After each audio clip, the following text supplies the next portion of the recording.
অমরাবতী গ্রাম দীপাবলির জন্য প্রস্তুত হচ্ছে। প্রতিটি বাড়ি পরিষ্কার করা হচ্ছে। ফুলের মালা আম গাছ দিয়ে সাজানো হয়েছে। গ্রামের সবচেয়ে ধনী মহিলা সরোজার বাড়িটি ইন্দ্রের প্রাসাদের মতো। আপনি যেদিকেই তাকাবেন দেখবেন চাকর বাকরেরা ঘরটিকে সুন্দরভাবে সাজাতে ব্যস্ত রয়েছে। সরোজা তার বাড়ির বারান্দায় একটা চেয়ারে বসে চাকরদের কাজ দেখছিলেন, আর তার স্বামী শঙ্করাইয়া তার পাশে দাঁড়িয়ে সবকিছু দেখছিলেন। লক্ষ্মী, ওই প্রদীপগুলো দেখেছো তো? সবগুলো কিন্তু খাঁটি গরুর ঘি দিয়ে জ্বালানো উচিত। সাধারণ তেল যেন আমার বাড়িতে না ব্যবহার করা হয়। এবার কিন্তু আমাদের দীপাবলি উদযাপন দেখে পুরো গ্রাম অবাক হয়ে যাবে। মনে হবে যেন দেবী নিজেই আমাদের বাড়িতে এসেছেন। আমাদের এই গৌরবের সামনে অন্যদের প্রদীপগুলো যেন বাতের মতো দেখায়, বুঝেছো? হ্যাঁ ম্যাডাম, আপনি যেইভাবে বলেছেন সেইভাবেই সব কিছু তৈরি করছি। নানা রকমের কিন্তু আমরা মিষ্টিও তৈরি করেছি। আচ্ছা সরোজা, এত জাঁকজমকের কি কোনো প্রয়োজন আছে? এই উৎসব হলো ভক্তির, লোক দেখানোর নয়। আমাদের যা আছে সেটা যদি আমরা গরিব মানুষের মধ্যে বিলি করতে পারি, এতে কিন্তু ধরতিমাতা আরও বেশি খুশি হবে। তুমি থামো তো। তুমি সব সময় ওই গরিব লোকেদেরকেই লক্ষ্য করে থাকো। সবার জানা উচিত আমার ভক্তি কেমন আর আমার মর্যাদা কি। এমনকি মা দুর্গাও কিন্তু আমার দান দেখে অবাক হবেন। তাছাড়া আমি যদি কাউকে কিছু দান করি তাতে আমার কি লাভ হবে? আমার কাজে তুমি অযথা হস্তক্ষেপ করো না। অন্যদিকে কান্তাম্মা এবং তার স্বামী রামাইয়া একই গ্রামের শেষ প্রান্তে একটি ছোট্ট মাটির কুঁড়ে ঘরেতে বসবাস করতেন। দেবী দুর্গার প্রতি তাদের অগাধ ভক্তি। কান্তাম্মা তার কুঁড়ে ঘরের সামনে ছোট্ট তুলসী মঞ্চের কাছে হেলান দিয়ে বসে আছেন। তার মুখে উৎসবের আনন্দের চেয়ে চিন্তার ছাপ বেশি দেখা যাচ্ছে। আরে কান্তাম্মা, তুমি এখনো কাজ করছো? আরে একটু অন্তত বিশ্রাম তো নাও। কি আর বিশ্রাম করব? আগামীকাল দীপাবলির অমাবস্যা। পুরো ঘর প্রদীপে ভরে যাওয়া উচিত, কিন্তু আমাদের কাছে কেবল এই এক পাত্র তেল রয়েছে। এই তেল দিয়ে 10টা প্রদীপও জ্বালানো যাবে না। কি করি বলো তো? না কান্তাম্মা, একদম চিন্তা করো না। মায়ের প্রতি আমাদের ভক্তি শুধুমাত্র প্রদীপের তেল বা প্রদীপ জ্বালিয়ে পরিমাপ করা যায় না। মায়ের প্রতি আমাদের যে বিশ্বাস এবং ভক্তি আছে, যতদিন বাঁচব আমরা তা দিয়ে সেটা পুজো করব। তুমি ঠিকই বলেছ, কিন্তু যদি উৎসবের দিনে আমাদের ঘর অন্ধকার থাকে তাহলে তো মনে কিছু একটা আসবেই। দেখা যাক, মা যদি আমাদের কোনো পথ দেখান। এইদিকে কৈলাস থেকে দেবী দুর্গা দুটি পরিবারের কথোপকথন এবং মনের অবস্থা পর্যবেক্ষণ করছিলেন। একজনের ভক্তি জাঁকজমকপূর্ণ ছিল, অন্যজনের ভক্তি ছিল তপস্যায়। দেবী তাদের উভয়কে পরীক্ষা করার সিদ্ধান্ত নেন। যেমনটি প্রত্যাশা করা হয়েছিল, তিনি একজন বৃদ্ধা মহিলার রূপ ধারণ করে ছেঁড়া কাপড় এবং হাতে একটি ছোট্ট মাটির পাত্র নিয়ে পৃথিবীতে চলে যান। ওই বৃদ্ধা মহিলা প্রথমে এসে সরোজার রাজপ্রাসাদের সামনে থামলেন। গেটের প্রহরীরা তাকে থামিয়ে দিলেন। আরে আপনি কে? আপনি এখানে কেন এসেছেন? এটা ভিক্ষা করার জায়গা নয়, আপনি এখান থেকে চলে যান। আরে বাবা, আমি কোনো ভিখারি নয়। আমিও দীপাবলি উদযাপন করতে চাই। দয়া করে তোমার ম্যাডামকে ডাকো না। উনি আমার একটা ছোট্ট উপকার করলেই আমি চলে যাব। ওনার এমন কথা শুনে প্রহরী ভেতরে গিয়ে সরোজাকে বিষয়টি জানালো। তারপরে সরোজা বাইরে বেরিয়ে এলো। তোমার সমস্যা কি? আমার বাড়ির সামনে দাঁড়িয়ে রয়েছো, তোমার লজ্জা করে না? তোমাদের মতো লোকেদেরকে দেখলেই আমাদের উৎসবের সৌন্দর্য নষ্ট হয়ে যায়। আরে মা, আমায় ক্ষমা করো। আমি তোমার কাছে ভিক্ষা চাইতে আসিনি। আমার ঘরে এই প্রদীপ জ্বালানোর জন্য পর্যাপ্ত তেল নেই। দয়া করে যদি 1 চামচ তেল দান করো, আমি তা দিয়ে প্রদীপ জ্বালিয়ে দেবীর পূজা করব। তুমি ধন্য হবে মা। কি? তুমি এত দূর থেকে এসেছো 1 চামচ তেলের জন্যে? আমার বাড়িতে তো এইসব সাধারণ তেল ব্যবহার করা হয় না, সুগন্ধি ঘি ব্যবহার করা হয়। আর এইটা তোমাদের মতো গরিবদের জন্যে নয়, আমার সোনার প্রদীপগুলোর জন্য।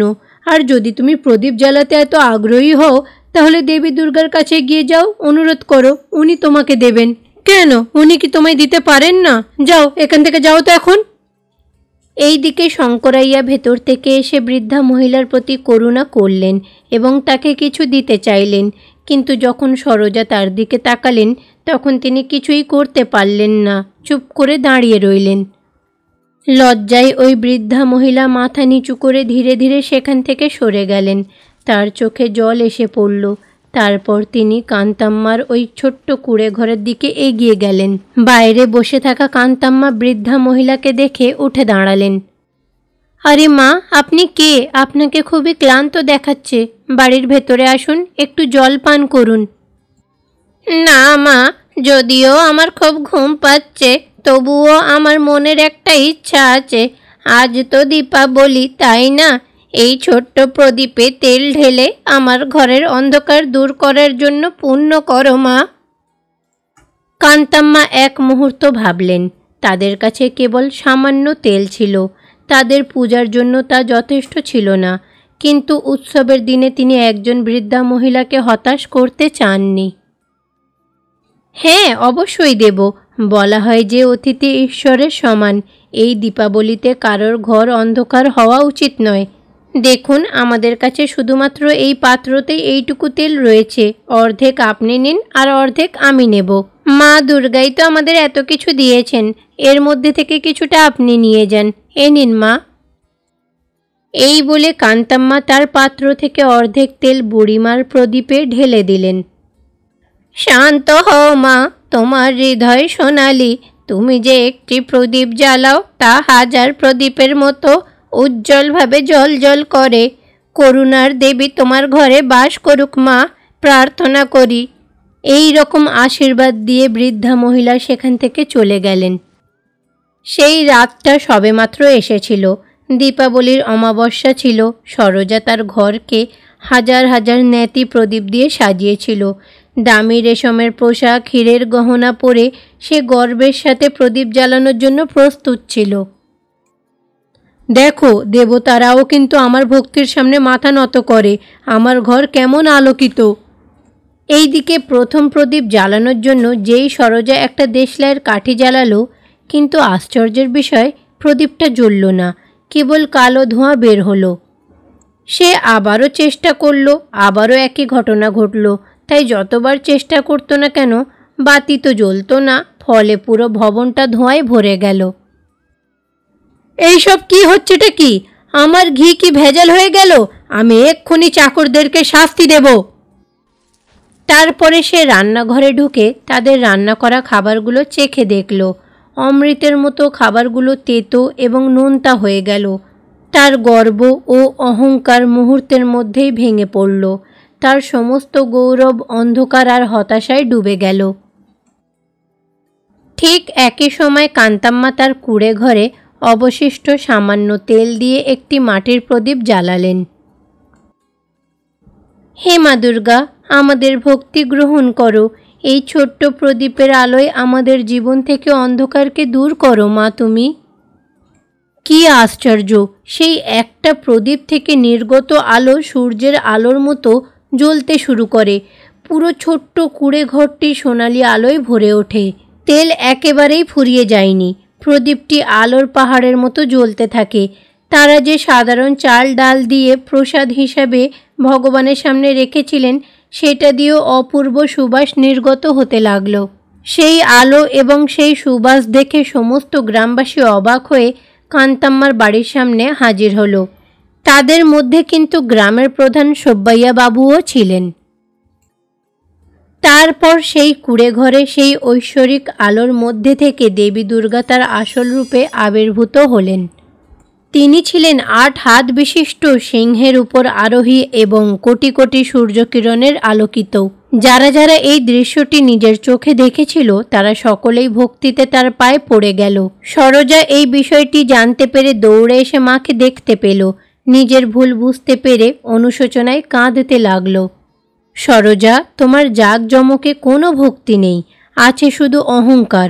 তুমি আমাকে তোমার মহিমা প্রদর্শনের জন্য ডেকেছিলে, ভালোবাসা দিয়ে নয়। যে ঘরে ক্ষুধার্ত ও আশাবাদীদের অপমান করে তাড়িয়ে দেওয়া হয়, সেখানে আমি কিভাবে আলোর ব্যবস্থা করতে পারি বলো? তোমার ঘর প্রদীপ ছাড়া নয়, বরং করুণার আলো ছাড়া অন্ধকার। কান্তাম্মা, তোমার দরিদ্র কুঁড়ে ঘরে ভক্তির আলো আছে। তোমার বিশাল হৃদয়, যা তোমার সামান্যতম জিনিসও ভাগ করে নেয়, তা আমার আসল উপহার। তুমি যে একটা প্রদীপ জ্বালিয়েছ তা আমার জন্য কোটি কোটি প্রদীপের সাজসজ্জা। তোমার বিশুদ্ধ ভক্তি আমাকে তোমার কাছে টেনে এনেছে। আজ আমি তোমার সঙ্গে দীপাবলি উদযাপন করব। আমাকে ক্ষমা করে দিন মা, আমি অহংকারে অন্ধ হয়ে গেছিলাম। আমি প্রকৃত ভক্তি কি বুঝতে পারিনি মা, ক্ষমা করে দিন। অনুতাপই হলো আসল প্রায়শ্চিত্ত। তোমার ভেতরের অজ্ঞতার অন্ধকার দূর হয়ে গেছে। এখন থেকে তোমার সম্পদ 10 জনকে সাহায্য করার জন্য ব্যবহার করো, তবেই তুমি প্রকৃত সুখ পাবে। মা, তোমার দয়ার প্রতিদান আমরা কিভাবে দেব? তুমি আমাদের পথ প্রদর্শক। যতদিন তোমাদের মতো নিঃস্বার্থ ভক্ত থাকবে, ততদিন আমি এই পৃথিবীতে জ্বলতে থাকব। মনে রাখবেন, দীপাবলি কেবল বাইরে প্রদীপ জ্বালানোর জন্যে নয়, বরং মনের মধ্যে করুণা, ভালোবাসা এবং জ্ঞানের প্রদীপ জ্বালানোর জন্য। এটাই আমার প্রিয় পূজা। এই বলে দেবী তাদের আশীর্বাদ করে অদৃশ্য হয়ে গেলেন। সেই দিন থেকে সরোজা তার অহংকার ত্যাগ করে তার সম্পদ দিয়ে গ্রামের মানুষের সেবা করতে শুরু করলেন। দেবীর আশীর্বাদে সমস্ত সম্পদ অর্জনকারী কান্তাম্মা এবং রামাইয়া কখনো তাদের ভক্তি এবং দান ত্যাগ করেননি। সেই দিন থেকে পুরো গ্রাম দীপাবলির আসল অর্থ জানতে পেরেছিল এবং প্রতি বছর ভালোবাসা এবং ঐক্যের সাথে উৎসব উদযাপন করতে শুরু করেছিল। আরতির সাথে প্রার্থনা ঈশ্বরের কাছে জাঁকজমকপূর্ণ পূজার চেয়ে বেশি পছন্দনীয়।